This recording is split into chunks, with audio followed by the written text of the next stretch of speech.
नेहरू ग्राम भारती मानद विश्वविद्यालय प्रयागराज द्वारा राष्ट्रीय शिक्षा नीति हिंदी और अन्य मातृभाषाएं विषय पर आयोजित इस राष्ट्रीय वेबिनार में मुख्य अतिथि के रूप में अभी वक्तव्य दे रहे मेरे अनन्य मित्र और शुभेच्छु, मेरे पूर्ववर्ती भी रहे और इस समय हमारे यहाँ जो द्रष्टव्य हो रहे हैं, केंद्रीय जनजातीय विश्वविद्यालय आंध्र प्रदेश के यशस्वी कुलपति प्रोफेसर टीबी कत्तीमणि जी, बहुत अच्छा व्याख्यान अभी हम लोग सुन रहे थे। शिक्षा नीति की रचना में भी उनकी महत्वपूर्ण भूमिका रही है। नेहरू ग्राम भारती मानद विश्वविद्यालय के कुलाधिपति श्रद्धेय श्री जे.एन. मिश्र जी, साथ में जिनका संदेश मिलना था प्रोफेसर रमेश कुमार पांडे जी, यशस्वी कुलपति लाल बहादुर शास्त्री केंद्रीय संस्कृत विश्वविद्यालय नई दिल्ली। अभी कत्तीमणि साहब के पहले मैंने प्रोफेसर एस राजपूत जी को सुना, जो देश के बहुत बड़े चिंतक हैं, विचारक हैं और शिक्षा के क्षेत्र में जिनका बहुत बड़ा योगदान है और अभी देश विदेश के अपने अनुभव भी हम लोगों से साझा कर रहे थे। बहुत ज्यादा प्रेरक और उत्साहवर्धक। डॉक्टर उदय प्रताप जी को अभी सुनना है हम सभी को। इस कार्यक्रम में जो और लोग हैं विशेष करके जिनके कारण मेरा इस कार्यक्रम में सम्मिलित होना हुआ है, मेरे अत्यंत आत्मीय इस विश्वविद्यालय के यशस्वी कुलपति प्रोफेसर राम मोहन पाठक जी, जिनका हिंदी के क्षेत्र में बहुत बड़ा नाम है, बहुत कुछ किया है उन्होंने हिंदी में भी और जनसंचार के संदर्भ में भी। इससे मेरे परम हितैषी प्रोफेसर पाठक जी, पहले तो मैं वहाँ ना आ पाने के लिए दुखी हूँ और इसके लिए क्षमा प्रार्थी भी हूँ। तो सामयिक परिस्थितियां हैं, इसमें नहीं आना हुआ, लेकिन मैं अवश्य आपके यहाँ आने वाला हूँ। इस कार्यक्रम में जो लोग भी जुड़े हैं, किसी भी रूप में प्रतिभाग कर रहे हैं, सुन रहे हैं अथवा देख रहे हैं, वे सभी महानुभाव। मुझे अच्छे प्रसन्नता है कि एक महत्वपूर्ण विषय पर यह परिचर्चा हो रही है और जब भी हिंदी और अन्य भारतीय भाषाओं की चर्चा होती है, भारत में प्रचलित मातृभाषाओं की चर्चा होती है, तो मुझे आनंद की भी अनुभूति, कारण कि जो मेरी प्राथमिक शिक्षा दीक्षा है वह शुद्ध मातृभाषा में ही हुई। इंटरमीडिएट तक मैंने मातृभाषा में ही शिक्षा प्राप्त की और जैसे प्रोफेसर राजपूत जी कह रहे थे, 6ठी क्लास से मैंने ABCD सीखी। हम लोगों के समय यह जो भाव था मातृभाषा के प्रति लगाव का, वह भाग अब भी होना चाहिए, क्योंकि मातृभाषा में ही हमें शब्द, संकेत और संदेश इसकी अनुभूति भी होती है और इससे परिचय भी होता है। वो हमारी पहली भाषा होती है, जिसे हम माँ से सुनते हैं, परिवार से सुनते हैं और अपने परिवेश में गूंजते हैं। इसलिए सहज समझ मातृभाषा में ही होती है, इसमें कोई संशय नहीं है। हम जब दूसरी भाषा में पढ़ते हैं तो मूलतः हम अपने दिमाग को चिंतन और सृजन से हटाकर अनुवाद की प्रक्रिया में ले जाते हैं। हमारा जो मस्तिष्क है, उर्वर है, विशेष कार्यों के लिए है, वह अनुवाद में चला जाता है और हम अपने मूल से कटते हैं और एक अलग भाषा से सटते हैं जिसमें हमारा मौलिक चिंतन नहीं होता। मौलिक चिंतन व्यक्ति का मातृभाषा में ही होता है, राष्ट्रभाषा में ही होता है, अंचल की भाषा में, परिवेश की भाषा में ही।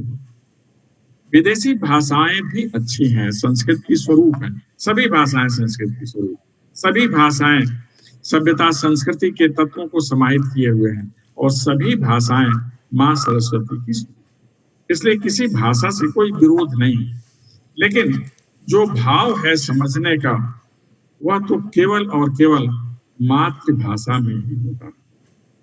नई शिक्षा नीति में, राष्ट्रीय शिक्षा नीति है, जो निश्चित रूप से माननीय प्रधानमंत्री जी के संकल्प संकल्प से सिद्धि की ओर बढ़ना है, एक भारत श्रेष्ठ भारत बनाना है, ज्ञान की दुनिया की महाशक्ति बनना है, इसमें सफलता देने वाली शिक्षा नीति, जिसकी आत्मा भारतीय है, जिसका स्वरूप वैश्विक है। पहली बार शिक्षा में फिलॉसफी ऑफ एजुकेशन और पर्पज ऑफ एजुकेशन, शिक्षा का दर्शन और शिक्षा का मंतव्य दोनों स्पष्ट किया गया। शिक्षा का दर्शन हमारे यहाँ कहा जाता है सा विद्या या विमुक्तये। विद्या तो वह है जो हमें वर्जनाओं से, संकीर्णताओं से, बाधाओं से और अज्ञानताओं से, अंधकार से मुक्त करे। तो इसका उद्देश्य है वो बहुत महत्वपूर्ण, प्रज्ञा, ज्ञान और सत्य की प्राप्ति करना, सर्वोद्भव, सर्वोन्नति, राष्ट्र का अभ्युदय, यह शिक्षा का उद्देश्य होता है। पहली बार शिक्षा में इसे समाविष्ट किया गया है। इसी से इसमें जग को जड़ से लाना, यानी जड़ से जग तक, अतीत से आधुनिकता तक और मनुष्य से मनुष्यता तक बढ़ने का विधान है। और यह विधान व्यवहारिक धरातल पर तब उतरता है जब हम शिक्षा अपनी भाषा में प्राप्त, अपनी भाषा में समझने से, पढ़ने से, सुनने से हम सब कुछ बहुत आसानी से जान पाते हैं। जानकारी भी मिलती है, ज्ञान भी मिलता है और अनुभव भी मिलता है। वस्तुतः भाषा ज्ञान बोध परंपरा की परिचायक है। भाषा संचार बोध परंपरा की परिचायक है। भाषा अभिव्यक्ति बोध परंपरा की परिचायक है। इससे हमें तीनों की प्राप्ति होती है। संप्रेषणीयता ही भाषा का सबसे बड़ा लक्षण भी है, सबसे बड़ा धर्म भी है, और इसी के माध्यम से हम सब कुछ जानने में, घूमने में, सुनने में, ढूंढने में सफल हो पाते हैं। पहली बार शिक्षा नीति में भारतीय भाषाओं पर ध्यान दिया गया। हमें पता है कि भारत की ज्ञान परंपरा संस्कृत में समाहित है। हमारी संस्कृति का प्रवाह भी संस्कृत से होता है। हमारे यहाँ के सारे आर्ष ग्रंथ संस्कृत में है। इसी तरह से तमिल और तेलुगु में भी हैं, कन्नड़ में भी हैं। हम लोगों ने कंबन रामायण भी पढ़ा है। हमने देखा है कि ज्ञान की जितनी विधाएं हैं उससे प्रवाहित है, उसमें समाहित है। जैसे हमारे यहाँ रामायण में है, गीता में है, महाभारत में है, जो वेद हैं, पुराण है, उपनिषद हैं, उसमें समाहित है। तो हमारा जो भाव है कहने का कि संस्कृत पर पहली बार भारतीय शिक्षा नीति में बल दिया गया है। साथ ही यह भी विधान किया गया है भारतीय भाषाओं को हम महत्व देंगे। इसलिए त्रिभाषा फार्मूला पहली बार व्यवहारिक धरातल पर लाने के लिए कहा गया, जिसमें 2 भारतीय भाषाएं होंगी और एक कोई विदेशी भाषा होगी। भारतीय भाषाओं में शिक्षा के कई लाभ हैं। 2 भाषा सीखेंगे तो 2 संस्कृतियों के गूढ़ तत्व, मूल तत्व आप जान सकेंगे। 2 भिन्न भिन्न स्थानों पर रहने वाला जो भारतीय समाज है उससे एकापन हो सकेगा। आप उसको समझ भी सकेंगे, उनसे मिल भी सकेंगे। यह समझ और बढ़े, इसलिए नई शिक्षा नीति में भ्रमण का विधान किया गया है कि जो विद्यार्थी है वो देश भ्रमण भी करेगा।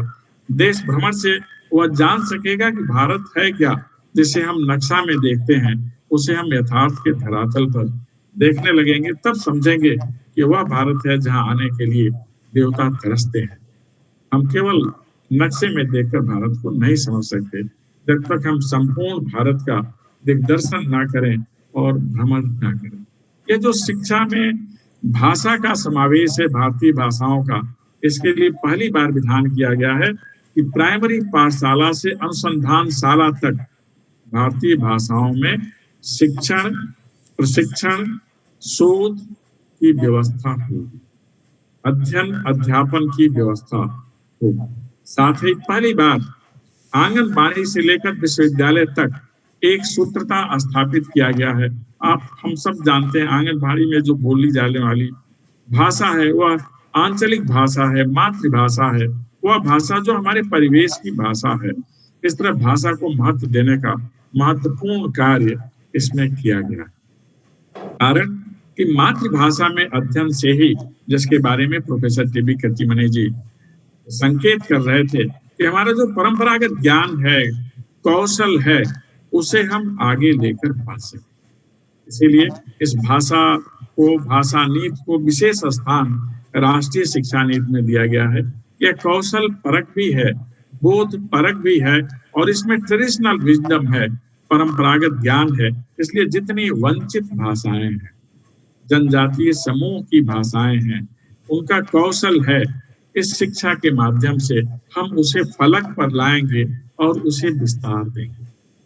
माननीय मोदी जी ने जो कहा कि be vocal for local and make the local global, यह भाषा के माध्यम से ही होगा। स्थानीय स्तर पर हमारे पास जो कुछ है, संसाधन, तकनीक, ज्ञान, कौशल, इसके लिए हमें मुखर होना है।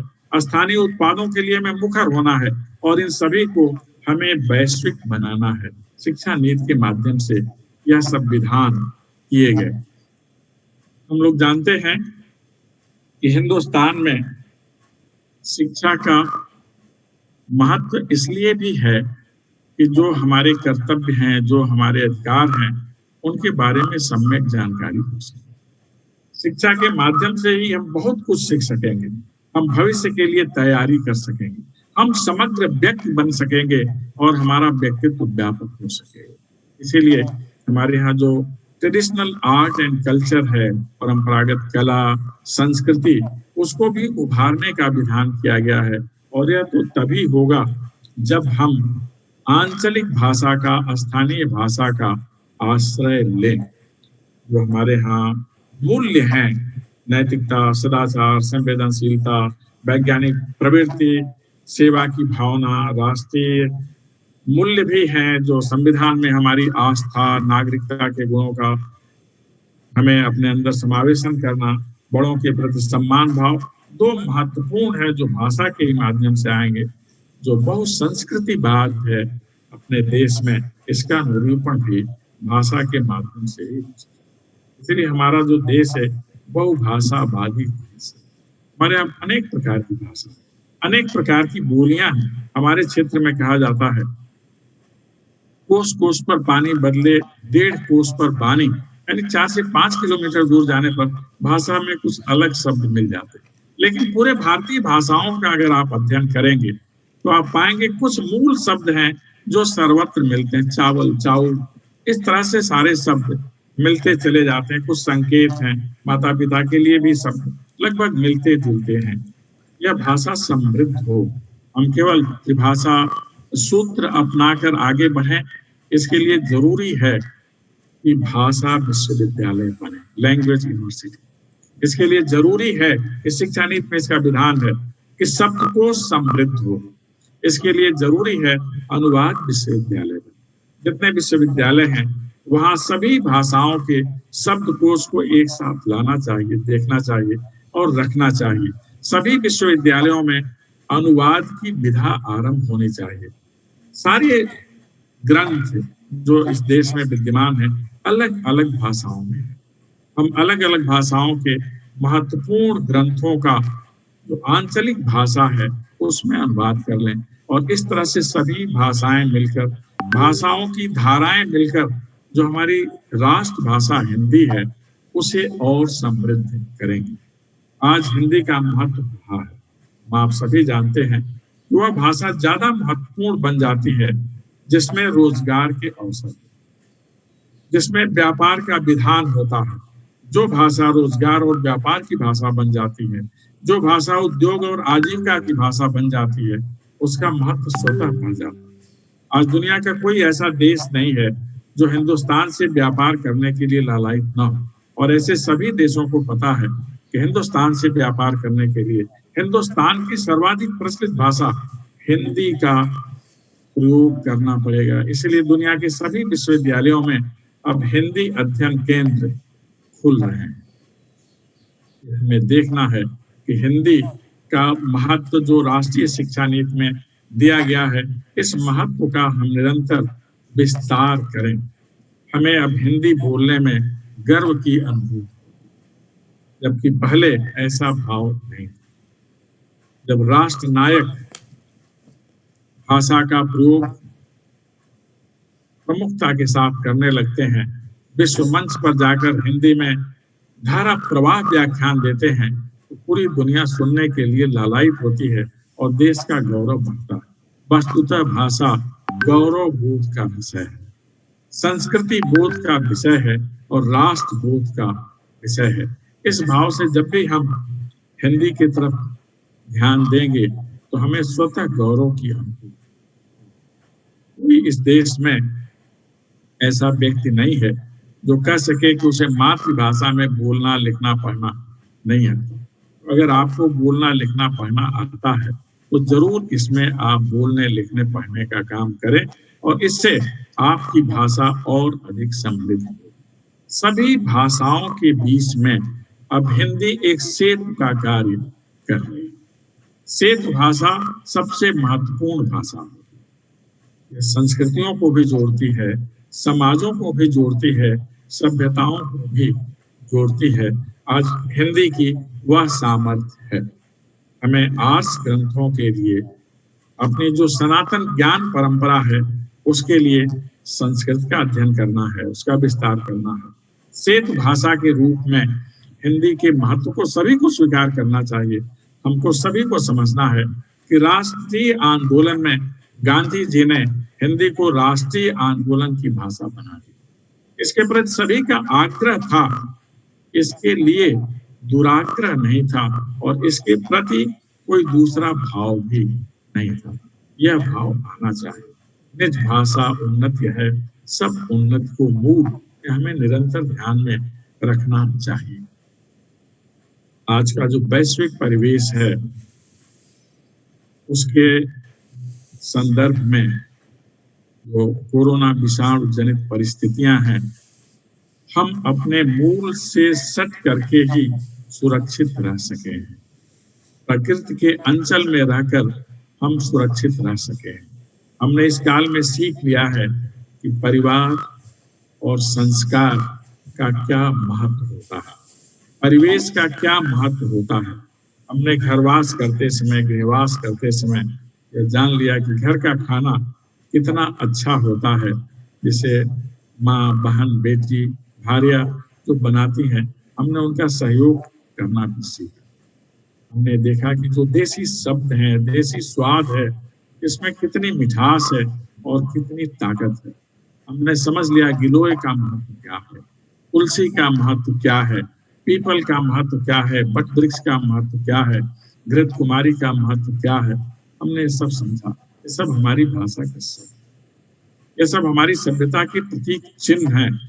जब हम प्राकृतिक परिवेश में होते हैं तो हमारी भाषा हमारा साथ देती है और जो हमारा साथ देता है उसके साथ साथ का निर्वाह करना आवश्यक होता है। मेरा भरोसा है नई शिक्षा नीति में जो भारतीय भाषाओं को महत्व दिया गया है, मूल्य परक, आचरण परक, तथ्य परक, संस्कार परक मान करके उस महत्व को सभी विश्वविद्यालय अब लागू करेंगे। अब इस शिक्षा नीति के क्रियान्वयन का समय है। इसके लिए रोड मैप तैयार है। संकल्पबद्ध होने की जरूरत है, समयबद्ध होने की जरूरत है। प्रोफेसर राजपूत जी ने बहुत अच्छी बात की। 10 साल के बाद भाषा लागू करने में 10 साल का समय लग सकता है। शासक ने कहा कल सुबह से 11वें वर्ष का पहला दिन आरंभ होगा। इसके लिए नहीं कह रहे, लेकिन हम मान कर चलें कि जो हमारी अगली सुबह है उसमें हम भाषा के प्रति विशेष आग्रह रखेंगे। आपके परिवेश की जो भाषा है और इस देश की किसी भी दूसरे प्रांत की भाषा है, उसे हम अवश्य समझेंगे, जानेंगे और बोलेंगे। वस्तुतः राष्ट्रीय एकीकरण में भाषा की बहुत महत्वपूर्ण है और राष्ट्रीय एकीकरण ही संप्रभुता के संरक्षण का उपाय होता है, कारक होता है, कारण होता है। आइए हम सभी इसी भाषा भाव से अपनी भाषा में अध्ययन, अध्यापन और अनुसंधान के माध्यम से राष्ट्र को सभी दिशाओं में प्रगति के शिखर पर ले चलें। हम मानते हैं कि अन्य भाषाएं भी महत्वपूर्ण है, इसीलिए इस नई शिक्षा नीति में विदेशी भाषाओं के भी अध्ययन की बात कही गई।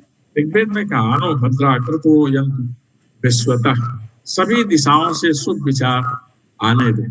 दुनिया के अन्य देशों की जो भाषाएं हैं, उनके जो महत्वपूर्ण शब्द हैं, उनका हम प्रचलन कर सकते हैं। हम आप जानते हैं कि एक शब्द है जुगाड़, दुनिया के विभिन्न भाषाओं में चलता है। इस तरह से बहुत सारे देशों के शब्द हैं जिनका कोई पर्यायवाची नहीं होता। हम ऐसे शब्दों को अविकल लें। भाषा का प्रवाह इसी से होता है। हम जहां भी जाते हैं वहां के शब्दों को अपनी भाषा में जोड़िए। इस दृश्य से संस्कृत तो दुनिया की संपन्नतम भाषा है ही ज्ञान के संदर्भ में। हिंदी भी अब दुनिया की सबसे महत्वपूर्ण भाषा बनने वाली है। आने वाले दिनों में शीघ्र ही यह संयुक्त राष्ट्र की आधिकारिक भाषा बनेगी। जैसे माननीय प्रधानमंत्री जी मोदी जी के योगदान से अब हम अंतर्राष्ट्रीय योग दिवस मनाते हैं, उसी तरह उनके सहयोग से शीघ्र ही हिंदी संयुक्त राष्ट्र की आधिकारिक भाषा बनेगी। हम आप सभी मिलकर हिंदी के विकास में, प्रचार में, प्रसार में अपना योगदान करें। पूरा विश्वास है कि आज की संगोष्ठी से शिक्षा, नीति, हिंदी और अन्य मातृभाषाएं विषय का जो ध्येय है वह अवश्य पूर्ण होगा। आप सबने मुझे आमंत्रित किया, इसके लिए बहुत बहुत धन्यवाद। आप सभी के लिए ढेर सारी शुभकामनाएं। बहुत बहुत अभिनंदन प्रोफेसर श्री प्रकाश मणि त्रिपाठी जी का।